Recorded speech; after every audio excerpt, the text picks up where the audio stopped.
Hey, everybody, welcome back to another amazing show with Real Estate Uncensored. We have Mr. Nick Sackis. We have Mr. Gene Volpe, the evil bald ninja.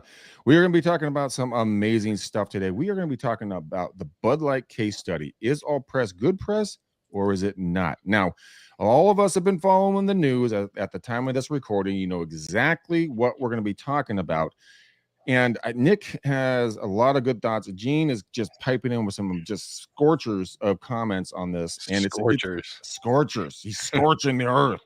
But it's really interesting to kind of see how polarized people's thought patterns are on this. And I really want to kind of bring that back to real estate and how we can make sure that all press is good press, but is all press good press? Or sometimes should we just stay in our lane and do what we've always done and keep what we already have in the bank? So, Mr. Nick Sackis, you're in the upper left-hand corner. How are you, my friend? I'm doing fantastic. We don't have any Bud Light for this show, which is unfortunate. We should have some kind of beer. We're talking about this, but it's garbage. I got garbage. Yeah, well, hey, I'm not a beer drinker anyway, so. But yeah, no, this is gonna be an interesting show. I think we should have recorded some of the stuff we were talking about in pre-show. We should have had that live. But no, we're doing pretty good here in Tampa, Florida. Taylor Swift is in the house and completely clogging traffic. A video camera, sky cam from a helicopter of like just the complete and utter chaos of people. And the concert's supposed to be tomorrow, but people are already lining up in droves. Like it's insanity. That chick, I wish I could have a tenth, a pinky nail's worth of following that she has. It's crazy. Dude, just take your baby pinky, cut off the fingernail, and if you got that much, yeah, game over. Absolutely game over. Mr. Gene Volpe, the evil bald ninja. How are you, brother, man? I'm doing good, man. I'm excited today. So two things. I want to clarify something that I just said. So when I jumped in there and I said Bud Light sucks, that was not a statement on how I feel about their marketing campaign. That is just the fact that it's a crap beer. So I don't want you to think like, oh, I know which side of the fence Gene is on when it comes to all this stuff, because you don't. Because you don't. You're not going to know. But I will tell you that Bud Light is crap, and I happen to be a beer snob. That's one. Two, Greg. True. We're going to be touching on some touchy subjects today, and I am just looking forward to your outtakes. I'm just going to tell you. I'm just telling you that right now. Stick around to see more uncomfortable conversations with Greg. Uncomfortable conversations. Well, I forgot to say, speaking of things that don't suck, can we talk about the Tampa Bay Rays being the only undefeated team in baseball and absolutely crushing Skulls right now? We can show off that for a second. Let's come on. Give it a couple of weeks. Let's give it a red hot bats everywhere, every game leading by 6 runs. I mean, come on, dude. It's insanity. All right. Okay. You take the W on that one. Let's move forward to something productive here. Okay. All right. Here we go. Okay. So Bud Light. Adam House talking shit. Dude. So Bud Light made a decision on a marketing plan that they have implemented in the last, couple of weeks. And in theory, it appeared that it would be a good move. And there's a divided opinion in regards to, was it positive or was it negative? And let me preface this entire podcast. There is no, we're not talking about anything sexual. We're not talking about anything besides marketing, database, and staying within your lane, or should you move out of it and try something different? That is that's the only thing we're talking about. That is our case study. Well, see, Gene is having trouble with his internet today. Oh, shit. There he goes. Gosh damn it. And he's back.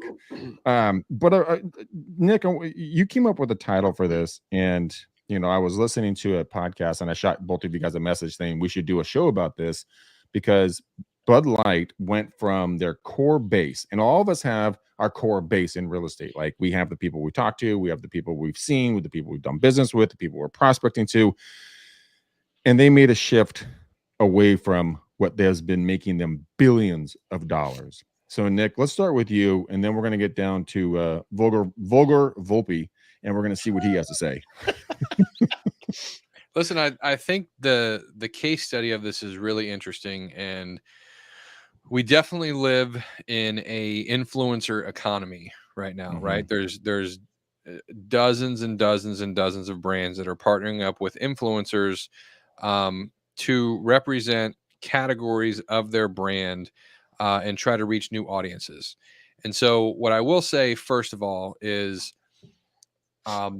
not to sound like an asshole or anything, I have worked with like big brands before. Talk not necessarily billion-dollar companies like Anheuser, but $100 million plus companies on the marketing side. And I can tell you this. So there's been kind of some conversations, some people talking about, oh, how could their marketing department do this? How could they let whoever the ad executive was in charge of this campaign is going to be fired, and all this kind of noise. Well, I could tell you from experience working with these big companies that nothing is done overnight, and B, it's not just a marketing campaign. And something like this is coming from the tip top of corporate. And I hate to put my conspiracy hat on, but I have to a little bit, because I know the process of trying to put through a campaign like this. If I was in the trenches with this was probably a 6-month plus lead up to this campaign. This wasn't just, oh, somebody got an idea of hiring this influencer and slapping them on a campaign and calling it a day. There was a lot of thought. There was a lot of think tanks behind it and launching this. And so that brings into my mind, what was the real objective of this campaign? Was the real objective for this campaign to have a transgender population that would not normally drink Bud Light, or is there something else going on at a larger level, like we said before, is all press good press? They have lost billions of dollars in market share. People have completely stopped buying their beer, and yet everybody on the internet's talking about Bud Light right now. So I don't know. I don't have the answer to that, but I know I can pretty confidently tell you that this wasn't just some subsidized ad agency that came up with an idea to hire an influencer to slap on a beer case. There's more to it than we know, than we probably will know. But the one thing that's interesting when we tie it all back into real estate is your personal brand matters. The people, the customers, the people that you deal with, real estate agents are hyper local in their community. And so when you start thinking, a lot of times easy opportunities come across, or distractions come across as easy opportunities. So when you're thinking about doing marketing for your own business and like, oh, I'll just throw out this random TikTok or do this thing that would not normally be on brand because you think it might be good for this one subgenre of people. Like, this is a really good example of what can happen with massive backlash from your main community or people that follow you when you put something out there online for everybody to see. So I think that's where the conversation, where we should think about this in terms of real estate, is like, how can you avoid having massive blowback from anything that you do in your business, and make sure that it's carefully thought out before you just launch stuff, right? And it's a tough thing to say, because like we always say, speed is king, right? Mm-hmm. Implementation's king, testing is king, like all that kind of stuff. But we're kind of in a new world, especially when you get into politics and now this whole the transgender conversation, all that. It's very, very sensitive to a lot of people, and I fully understand. It's just an interesting case study, and I think we'll find out more later. But I guess to sum all of it up is, this was not done by mistake, and this was not done overnight, right? This was a well thought out campaign for sure. Yeah, Gene, what's your thoughts? So I'm going to bring in some facts to talk about Nick's position there. So a little bit of research will show you that the vice president of marketing at Bud Light, Alicia Heinerscheid, was hired in July of 22, and she's a self-proclaimed first woman.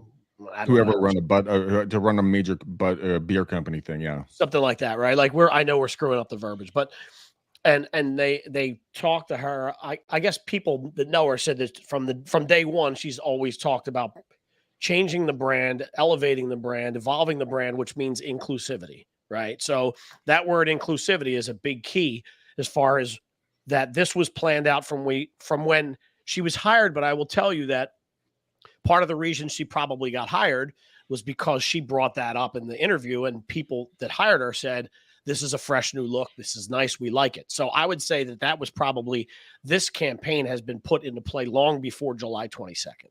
And I can also tell you that in a company like Budweiser or Anheuser-Busch, whatever it is, it's not, these marketing decisions aren't made by one person, right? Mm-hmm. So this is a collective effort from this company to change the way they market it. Now, a couple things. I think personally, I think that there had to be a conversation about we're going to ruffle a lot of feathers. And the conversation probably went down a road where they said, look, for as many feathers as we're going to ruffle, that's how many new people we're going to capture because of our stance, right? So we're going to lose this segment of our following, but we're going to gain what we don't have, right? And if we position it properly, within a year it will all be forgotten and our old folks will be back because they don't like Miller Lite as much, right? So I think that these are all very calculated. There's a lot of clickbait associated with it. There's a lot of kowtowing to what the big topic is at the time, right? So there's a lot of that comes into it. But here's the one thing I want to say to real estate agents too. Like we talk about this all the time. When we decide to make a giant move like they did, and you want to refresh your brand or rebrand altogether, rip it down, tear it to shreds, and bring it back, there's licensing that you have to deal with, right? Like in my world, I can make a 360-degree pivot. And as long as I'm okay with what I know the repercussions are going to be, nobody can really say anything to me. I don't have a license to uphold, right? From a real estate agent's perspective, if you were to make a move like that, I guarantee that some of your competitors, especially if you're a bigger chief in your area or a bigger dog in your area, there's going to be people that don't agree with you. They're going to start commission trouble, right? And by commission, I mean like the National Association of Realtors, PAR, in my case, NJR, whatever it is in your space.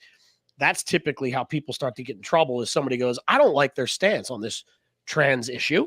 And so I'm taking it to the board and letting them know I'm upset, right? So always, no matter where we go with this conversation, fellas, I think it's important for folks to remember that, especially when you listen to a maniac like me, I don't really have repercussions for anything, right? Like both my parents are dead. My wife doesn't really listen to me at all. So it's not like she's going to, you know what I mean? My kids, I do have kids that could be affected by the way I act, but I keep that to a minimum. I don't really have that much to lose if I were to make a stance, right? Like one way or the other. I don't have much to lose. You do. You have your livelihood, which is attached to a license. You just got to be careful, right? So in our world, from a real estate agent's perspective, if I always say this, no matter where you stand politically, sexually, or religiously, and if you decide to put that out, you're going to lose 60% of your base. Doesn't matter what side you're on. Because 40% are going to go, yeah, I stand with Gene on this, and 50% are going to say, I disagree, I'm out. And 10%, it doesn't matter which way they go. They just think you're an asshole for being vocal. So you're going to lose 60% of your following and your base and your fans the minute you make a move like Bud Light did. So just be aware of the licensing and what's going to happen there. So off the soapbox, sorry. Hey, no, it's not a problem at all. I mean, that's a good point. I mean, when I was growing up, my parents have a certain political point of view, and I'm like, well, you guys are very adamant about this political point of view. Why don't you ever, put, at that point, bumper stickers were a huge thing. Not so much anymore. But I'm like, why don't you put a bumper sticker on there? We'll never put a bumper sticker on because, like to Gene's point, as soon as you do that, you'll lose up to 60%. And you have to stay, customer neutral. And I believe wholeheartedly that on this show, we stay very customer and viewer neutral. We take both sides. We never take one side or the other. Like in this show, this is probably one of the edgiest shows we've ever done because this is such a polarizing conversation. But again, we're sitting here saying, look, these are the facts of what's taking place. These are the numbers. This is what the marketplace is, how it's reacting. So if and when you decide to take a certain action in your business, and if you want to make that pivot or that shift or a complete rewrite of your business plan, there's going to be ramifications. You are going to see either a blowback or acceptance or both. And it's not always going to be rainbow, sherbet, and unicorns. It's going to be rough times. Huh? Sherbet. That actually was my favorite ice cream when I grew up. But I don't hear that word too often. No, you don't. Actually, no, I'm going to go to the store and get some. Reminds me of my grandparents. That's funny. Dude, me too. Yeah. My mom and my grandparents. But we diverse. That's not even the right word. But anyways, what I'm saying is, you actually had it the very first time. I should have stuck with the first one. The point is this, guys. Like for me right now, I'm going through some different shifts in regards to how I'm going to be doing some marketing, how my team is operating, and there's going to be some blowback on my side. I know it's coming, and it's just because there's different people who are in and who are out of my business, And so I'm waiting to see where the chips fall. Now, am I going to be excited about all of them? No. Am I going to do it hopefully strategically? I hope, yes. I mean, I'm employing Nick and Gene to help me on this one. So yes, we're going to think it, analyze it, and then execute on it, knowing the risk opportunities there. So when you guys are going to make a shift, if you make a shift, or if you're just watching this take place, think about your own business. Would you take a radical hard left, hard right in regards to lead generation, client follow-up, client generation, client nurturing, the whole thing? Would you take a shift away from what you're already doing to potentially get something better? Because the old adage is everything's greener on the other side of the fence. But once you jump over that fence, you're going to step on the grass. Maybe it might die faster. We don't know how the market's going to respond to the shifts that you're making in your business. So cost versus reward. Is this a good move? Is it not a good move? Am I trying to make waves, or do I just want to stay kosher and just keep making my money the way I'm making it? Gentlemen, which way would you go if you had the opportunity? Would you jump on the other side of the fence where the grass is greener, or would you stay where you are and stay consistent and maybe even double down on what you're doing right now, watching everyone else potentially jump on the other side of the fence? Good answers, guys. I mean, listen, keep the thoughts coming. Listen, we're how many of you are listening to this right now that are in real estate that are doing TikTok videos around what's going on with Bud Light right now? So if you were to start thinking in terms of marketing, so my marketing brain, and we're doing this right now on the show. The headline of the show is Bud Light case study is all press, good press. This is a trending topic right now. So when you start talking about trending topics, you get more eyeballs and attention. Are you doing that in your business? How can you take, so this is marketing brain. How do you take a situation, see it at face value, do some research, and then relate it to your business and your brand so that you can talk about it in your marketplace? Or are you the person who is drinking Bud Light in an open house right now doing TikTok videos just to get some attention?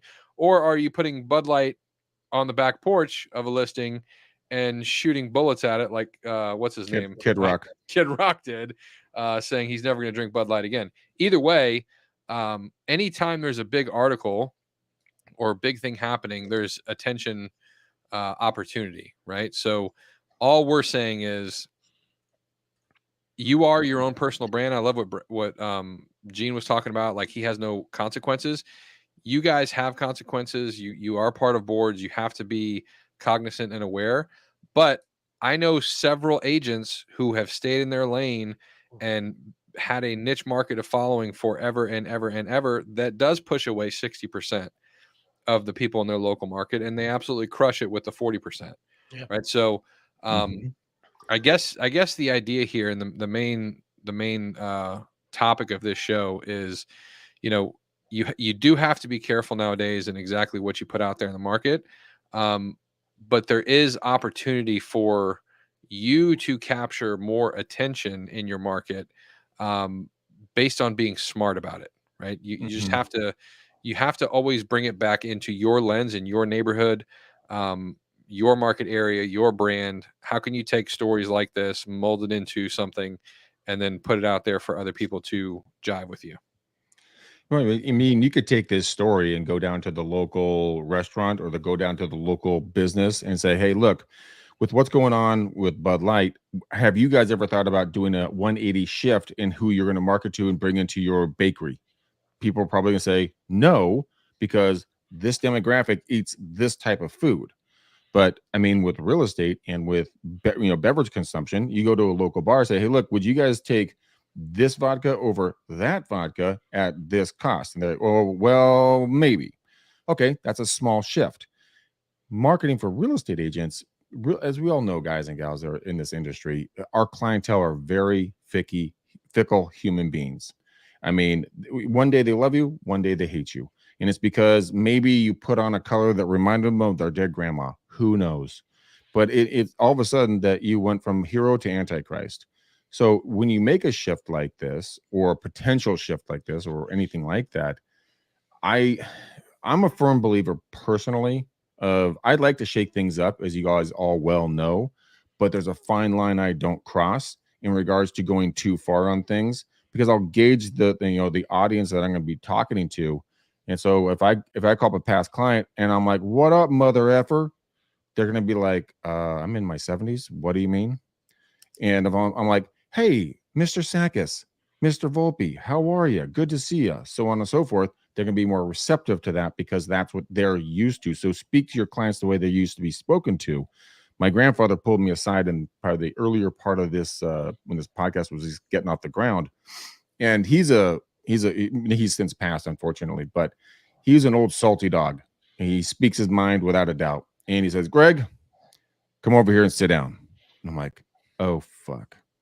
And he's like, Grandma and I have been watching a few of your productions, and I do believe we need to talk about your vernacular."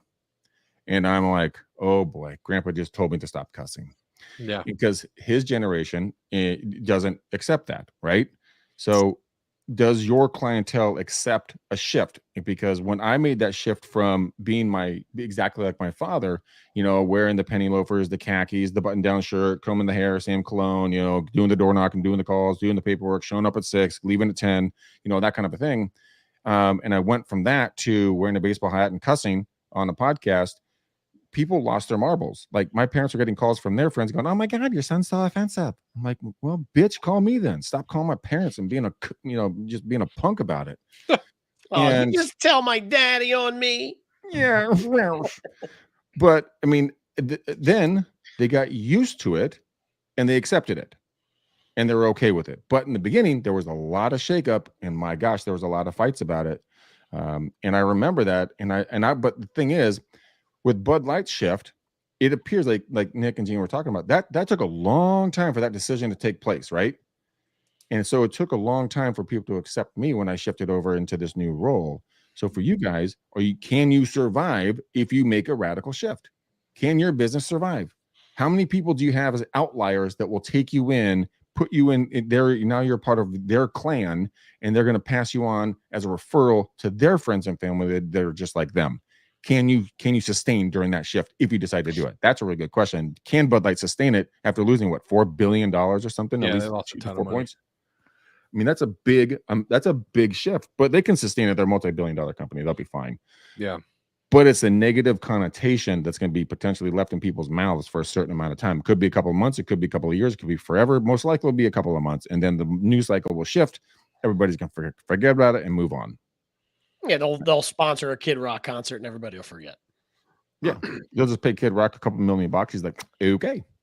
Who knows? It's kind of like, so I think the closest correlation, there's two things that come to mind. Number one, when you first became a real estate agent, and if you start to have some success, you will be viewed by your peers, especially if you have friends, close friends that aren't making as much money as you might get sideways comments like, "Oh, what's up, big time?" Like, because they see you out doing things that are different than what you used to be, right? So now you're this fancy real estate agent. You could have been a bum last year, and all of a sudden you're selling houses during this peak market, right before everything that's going on right now, and you make a couple pennies, and then you're driving a new car, and so now all your friends think you're big time. That's a transition in your own personal brand and what you're doing. You're going to push people away. The same thing can happen if you are a traditional real estate agent. I've seen this a lot. This happened to us at the Sakis Group when we made the transition from a small local firm to Sotheby's real estate 10, 12 years ago. It was, "Oh, all you guys do now is luxury." And we would talk to people in our database, in our sphere, people that knew us, that we had helped move before. And my mom would call me up and be like, "I just had a conversation with so-and-so, and they sold their house, and they didn't even think of us because they thought we were too big time at Sotheby's." Yep. And that we were just portraying ourselves as these luxury listing agents. So in my mind, I think, like, how does this Bud Light thing correlate? If you're a regular agent right now and you want to transition into a new market, if you want to become a luxury person, that is a tough battle, because during that transition of going into luxury, you are going to have people that would normally do business with you, friends and family, that think you're too big for them, or that their house, worst of all, is like, "My house isn't good enough to be in your portfolio." And then you never get the phone call, or you find out later that, and their excuse will be, or not excuse, but what they'll say is, I didn't even know you sold, $400,000 houses anymore. Yeah. I just assumed you were always doing multi-million. And that's like I don't know if that's a worse dagger than I didn't know you were in real estate or not, right? But that's still a similar situation and tough to navigate through, because you want to portray that you're a leader in luxury and you portray this new version of yourself, but you are going to repel some other people. It's true. I've had the exact same conversation, Nick. I mean, I've had people. I look at them, I'm like, dude, where was the phone call? They're like, they looked really sheepish. They're like, oh, we thought you only did $1 million plus. I mean, we didn't think our home was good enough for you. That's exactly the conversation that took place. And it's interesting to kind of see people's mindsets. And so, I mean, I wonder if that's going to be the same way that people are going to be looking at Bud Light down the road. Are people going to be like, you know what? Are we good enough to drink Bud Light? Are we the right brand? Are we the right customers for Bud Light? And Bud Light's going to be like, yeah, man, if you want to spend money, we'll give you the beer. But everyone's like, well, it doesn't fit my demographic anymore. But how can you stay? Let's say, Nick, Gene, let's get you on this. How do you stay out of that trap? Because that's a downhill trap. And there's someone that's been near and dear to my heart for many, many years, who got punched in the nuts enough times that he stepped away from the business essentially on a day-to-day basis, because it's exactly the conversation he kept having, and he just couldn't take it anymore. So how do you get away from that, Gene? You don't talk politics or religion. That's all. I mean, I've been steadfast in that. As much as I always like to say I'm a maniac and I have no filter. You're not going to get any religious or politics out of me unless you're a brother-in-law or a super tight friend. And it's off air and there's nothing being filmed. It's really, I mean, look, for me, it doesn't matter what way I come out for, against or for sexuality changes or, Jesus or Buddha. Like, these things are irrelevant in my line of business. So there's no reason in me talking to you about it, because we're not going to align on all of it. And we're just going to have an argument. So for me, I just stay away from that stuff. And I always tell my clients to stay away from it. As an agency, there's two things we'll never touch on, and that's politics and religion. Yeah. I'm not going to do anything like that on your behalf. You don't have to worry about me putting a post up about this president or last president or whatever. But I'll tell you, and this is actually how I've handled it in the past. I had a client years ago, and I want to say it was around 2017 after Trump was elected. And this person did not like Trump and was super vocal about it on her platform. She was a real estate agent and was to the point of, like, as examples, if you stand behind this monster, then fuck you and everybody you love, like that, like posted on Facebook. You know what I mean? Right. Whoa. And my job is to give you the data, the analytics, and then let you make your own decision. So I said to her, I was like, we'll call her Stacy. I was like, look, it's my job to let you know that you're going to lose 60% of your people every time you do that. You're following. And she said, I don't care if you follow that MFer. I don't want your money anyway. And I was like, okay, you just made a conscious decision in your business after I gave you the data and the analytics and my opinion on it. It's yours to run, right? Like, go for it. But if you call me and go put this post out there and my name is attached to a political post because you're a maniac, one way or the other, I'm not doing it. That's not how I roll, dude. It's just not. And I'm not against it. Look, I think I always tell people this. Like, I think it's an amazing, politics and religion are an amazing phenomenon, right? I mean, I can't agree with my wife on food, right? Like, what do you want for dinner? That argument goes on forever. You think we're going to agree on politics? Like, she's a woman, I'm a man. She's a mother, I'm a father. Like, we come from different backgrounds. Not really. Our backgrounds are actually pretty close. But we come from different families. Like, we're just not going to align on 100% of all of our beliefs when it comes to religion and politics. I'm not going to argue with her about it. I'm not going to change her mind. She's not going to change my mind. And the way she votes, again, this is a bad example. Let's talk about my brother. I was going to say the way she votes doesn't impact me. Well, it would, because she's my wife. But the way my brother votes isn't going to impact me one way or the other. So why would I argue with him about it? That's just how I roll. I just completely stay away from all politics and all religion. And if you want to argue with me about beer, that's fine, right? Like, we could argue Bud Light and IPAs all day. You don't like IPA? Cool, that's fun. But we'll never walk away from that conversation where, like, you go, I hate that asshole. He likes IPAs and I like Bud Light. He's such an asshole. And I'll never talk to that dude again. But you will over my political stances. Yeah. I've never had a Guinness in my life, Gene. What? Can you? I'm never going to talk to you again. Can you believe that? What? I don't. I actually don't believe that. It's kind of strange. I've never tried Guinness. Why not? I don't know. I just haven't. No reason. You just have never. No had it. reason. Yeah, there's no reason. I mean, literally, probably Bud Light, Miller Light, Busch, like college beers back when I was, younger. Oh, All right, I man. have an idea, Greg. I have an idea. I have a really good idea. Okay. I say for one of our next shows, we got planned out ahead of time. We all go get a 2 or 4 pack of Guinness, and we crack them open on the show and record Nick's first initial reaction to a Guinness, because it's different than beer, right? Like it's a meal in a can. Yeah. I say we do it live on the air. Let's see what his reaction is, and then we can debate it. All right. We'll do a fresh special Friday show. Friday show. And we'll do that there. So let's jump back into. I want to jump back to something that Nick talked about earlier about doing videos about trending headlines. I think that's an absolutely genius idea. There's a guy who does political stuff. He's a little bit more left, a little bit more right. His name's Tim Pool. What I really like about Tim Pool is that he goes out, and what his job is to read the news, listen to the news, and then give his opinion and barf it back out, but do headlines, right? These are the points I took away from this article. This is the things I took away from this, scenario that's taking place. But then give commentary on it. What if you were able to do that? And I was thinking, like, have I ever found anybody that's actually doing that live time? And I found a group out of, it's called Portland, Oregon Real Estate. It's a YouTube channel. And the guy up there, he's not talking about real estate. He's talking about the crazy headline that's taking place in Oregon and in Portland specifically. And so what if you be able to go out and start doing that? And so you're able to create content that's not boring, that's easy to digest. You don't have to go out and make it. It's already made for you. All you have to do is spend 15, 20 minutes, read a couple of articles, put a background behind you, point to the different parts of the article. Boom. Now you have content coming out of your ears. You do it 3 times a week and you're out the door running. Because videos on trending headlines, especially the people that are following you, they're going to take you seriously. They're going to like, what does Gene really think about this? That's a fascinating thing. Here's a link to the article. Go check it out. Because that's one of the things I want to start doing. And just really, after we get done here, I'm going to, do a couple things around the house, but then I'm going to take my vlogging equipment here. I got to go get a haircut. So I'm going to do a quick vlog about downtown Walnut Creek and cut it up in quick little slices.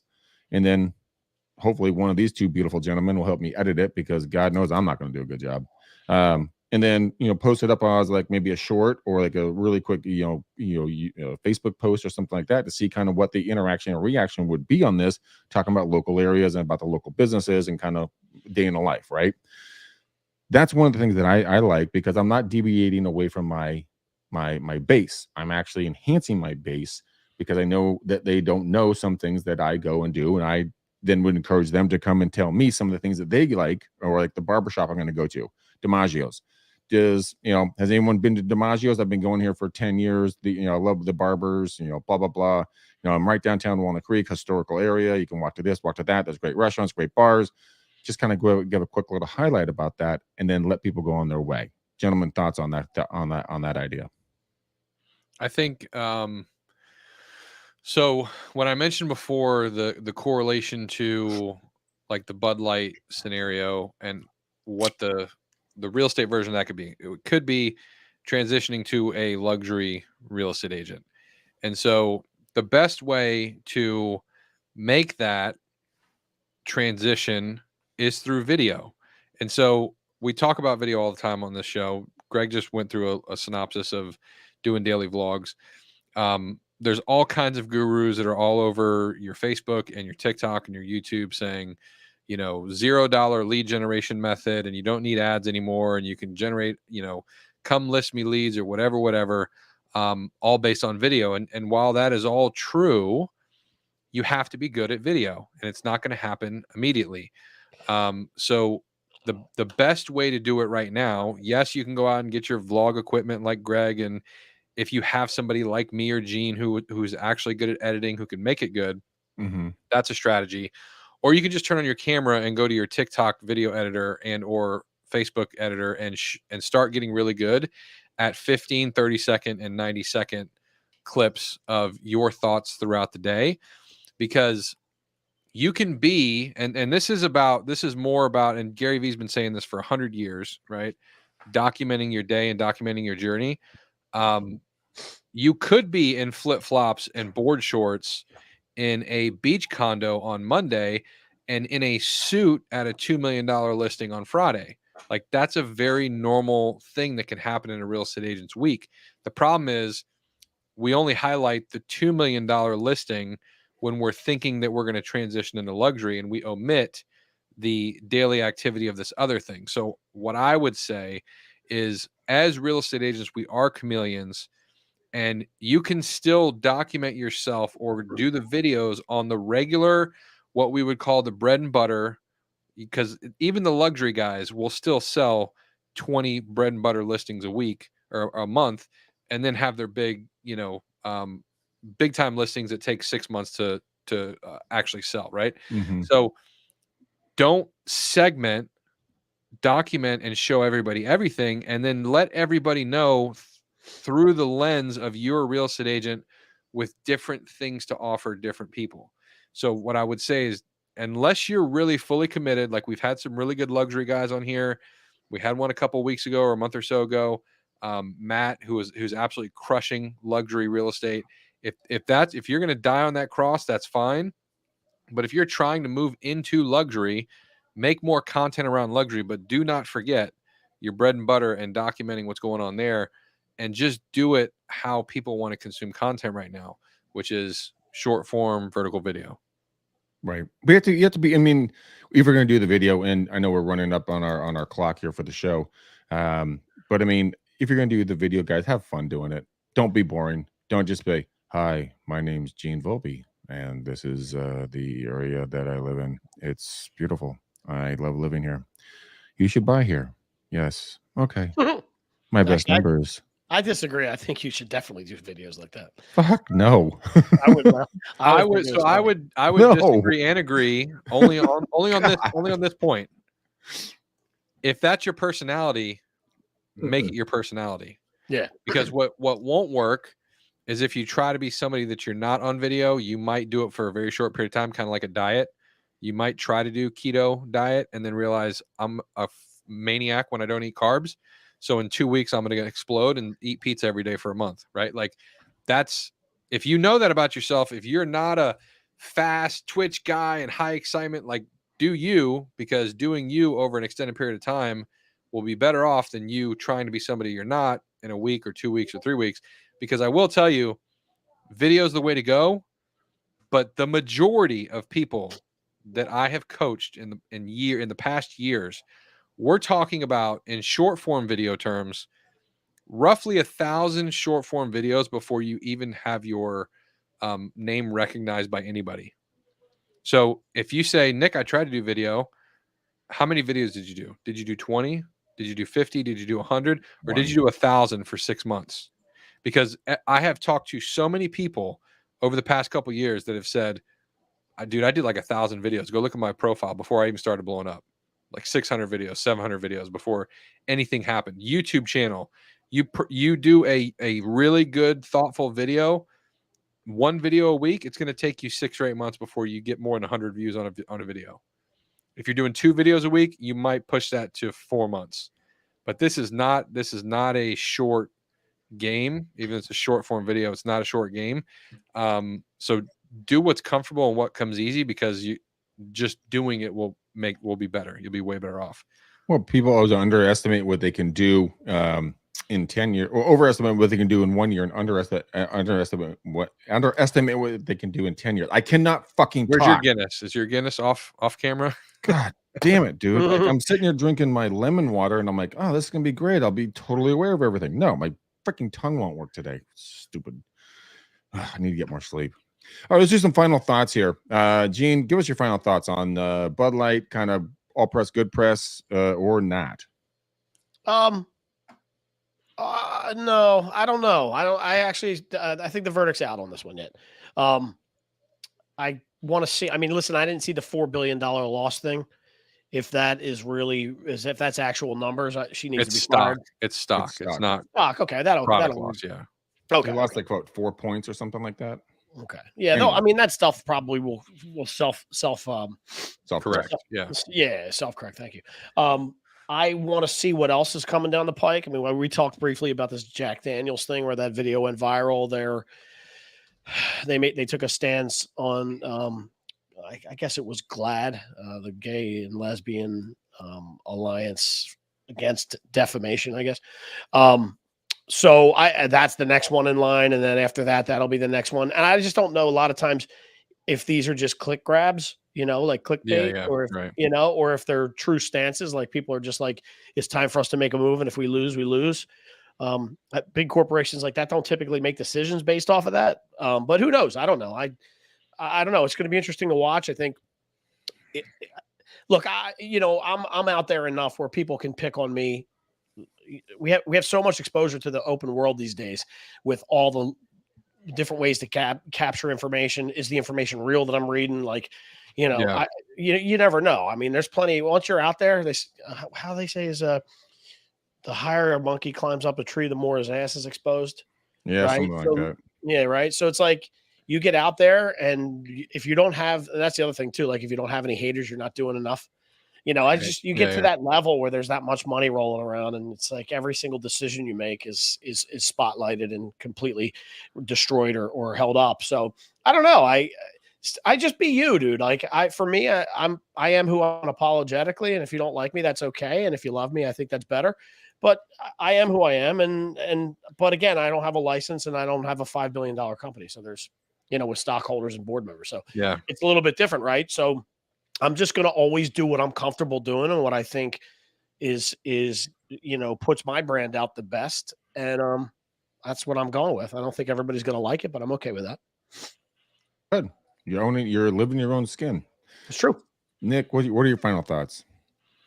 I think Gene touched on it earlier. Like, people are going to forget in 6 months anyway. It's kind of like you go to a baseball game or a football game, and someone starts the wave in the stands. Mm-hmm. And like when you first see the people trying to start it, they're struggling. But then once the wave gets going, it's like, where did the wave start? Like right now, the wave is just on Bud Light. Right? Where's that wave going to move next? I don't know. What other company's going to do something wrong?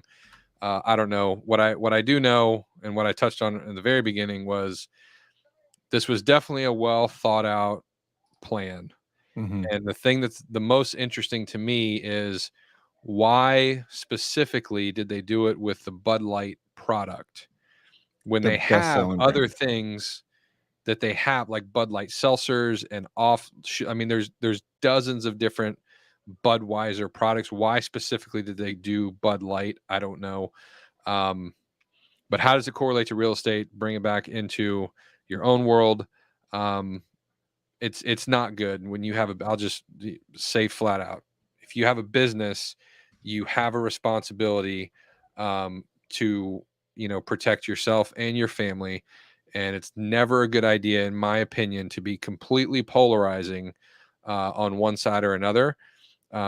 Doing something to get clickbaits and headlines and attention is an interesting tactic in marketing, but that's a razor thin line. If you don't know what you're doing, you can blow that up as well. The safest thing you can do is documenting your day on video, because then, like, if you look at how that's played out for Joe Rogan, he's one of the most well-known people in the country.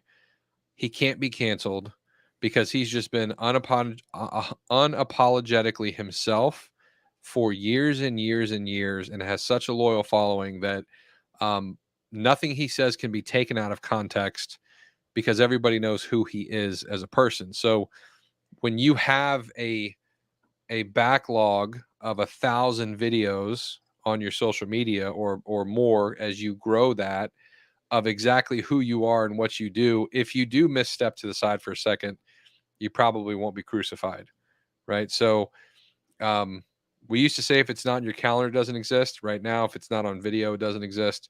So be your true, authentic self, and just go crush it. I agree. Be authentically real as I die here. Good God. Greg's getting all choked up. I choked him up with that. I'm so emotional. It's such good content. Such good content. Oh my God. Oh, I love you guys. You know, I think that you guys have both brought up great points. Authentically you. So whatever that is, the new marketing head, the new spokes individual for Bud Light is authentically them, right? That person does not give a shit about what anybody else thinks. That human is they live in their skin. And I think for that is a good takeaway for real estate. Now, that's an extreme, but if you can do it in where you're comfortable and just stop caring about what Stacy thinks down the aisle in her cubicle about what you're doing over in your business, you're going to thrive. Always continue to continually educate yourself. Don't allow yourself to be influenced by anything external that's not going to put money in your pocket and food on your table and clothes on your back. So if Nick Sakis doesn't like me, Gene Volpe loves me. Well, I'm not going to let Nick Sakis's negativity come to me, and I'm not going to let Nick's love of me, not in a weird way, propel me to do something different. Always weird. It's all with him. It's always weird. But I just had to give that little disclosure. But I mean, when I first, and we'll end this on this last story. When I first got in the real estate business, I was door knocking in this area called Whitegate. Nice little enclave of properties, not gated, but almost gated. And dude, I was walking up the main street, right? And I was 21, 22, young blood, right? And the agent who owned, she doesn't own, but she like that is her farm. Like everybody knows this agent in that area. And she drives a certain color Mercedes. It's like a beige Mercedes. Like every Mercedes she gets is the exact same car. So it's, it's her. And she drove past me and she gave me a stare that she wanted to eat my firstborn child for a snack. And I'm like, oh my gosh. So I go back to my dad and I said, Dad, so-and-so drove past me. And I think she wants to kill me. And he sat down and he got real stern with me. And he goes, I want you to understand something very clearly here. I'm like, oh crap. He's like, success is rented, not owned. And if she wants to push you around, ask her for the deed on every single one of those homes. And if she owns all those homes, don't door knock there. But if she doesn't, it's fair game. And so that taught me how to be me and say, you know what, forget about it. I'm just going to go door knock. This is my job. This is what I'm supposed to be doing. I don't care about what anybody else is going to do anymore. But I owned that moment in my own skin, and I just stopped caring. And I loved the enjoyment of looking at her at open houses, like, hey, and she's like, but nice gal, very professional, and so we've done a lot of deals with her. But anyways, let's end it there, gentlemen. You have a job. We need to put colors on the bow for the show. So Nick, let's go with you first. What's the color on the bow for the show? I guess Bud Light blue, right? Okay. Damn, you took it from me. So I'll go Budweiser red then. All right, we'll do blue and red. So Bloods and Crips. That's it's a whole nother. I posted a picture the other day of Snoop Dogg on my Facebook page. It was like, you're never too old to change. On one side, it was him and Doggy Style, and the other one was like, now he's pushing kids cereal. Like, it's like nobody commented on it. I think Facebook suppressed that post. I thought it was hilarious. I think it's hilarious. Well, I mean, Ice-T or Ice Cube, who was on SV, Ice Cube. Ice Cube. He's like a billionaire. He was all like NWA, and then now he's like same thing. He's making kids movies. Like, leopards can change their spots. Yeah. Adam says Snoop didn't change that. Okay, I can agree with that. He has pretty much been the same. But Snoop didn't change. Thanks, Adam. Ladies and gentlemen, boys and girls, thanks for watching the show. Give us your thoughts. Give us your comments here on YouTube, also on Facebook and anywhere else you guys are consuming this content. We are just trying to make a case study out of Bud Light. It is a fascinating thing to keep watching where it's going to go, what's going to take place, how it's going to play out, what's going to be the fallout. Are they going to bounce back? And then take that model and look at it for your own personal business and say, do I want to do this? Do I not want to do this? Hopefully this is helpful. We love you all. We cannot do this show without you. If you guys want to subscribe and follow me, just go to Greg McDaniel, REU on Instagram. You can follow me there. I obviously, Facebook, Greg McDaniel. And that's pretty much it. LinkedIn, Greg McDaniel. If you guys like any other new content, Nick, where can people follow you? And then Gene, where they can follow you? Nick and Gene, if you fucking say that they can't follow you, I will to turn your mic and your camera off. Yeah, go to nicksakis.com, SAKKIS.com. You can get all my links there, or hop on a Zoom call with me, or how about invite me on your podcast? Do you have a podcast? I'd love to come on and talk. There's a link there for that too. Nice. Gene Volpe, how can people not get in contact with you? As he's mute, you bitch. All right, guys. The antics continue on the post show. If you guys want to be on the show, if you know anyone who could be a great guest for the show, let us know. Contact any of the three of us, whoever you're closest to, and we'll make it happen. You guys have a blessed and Adam powerful. House. He's not allowed on the show. Who? Adam is not allowed. Hell no, he's not. Adam, Next week's episode, Adam House. In the house. All right, boys and girls, we're out of here. Until next time, boom, peace. We're out, ninjas. Later.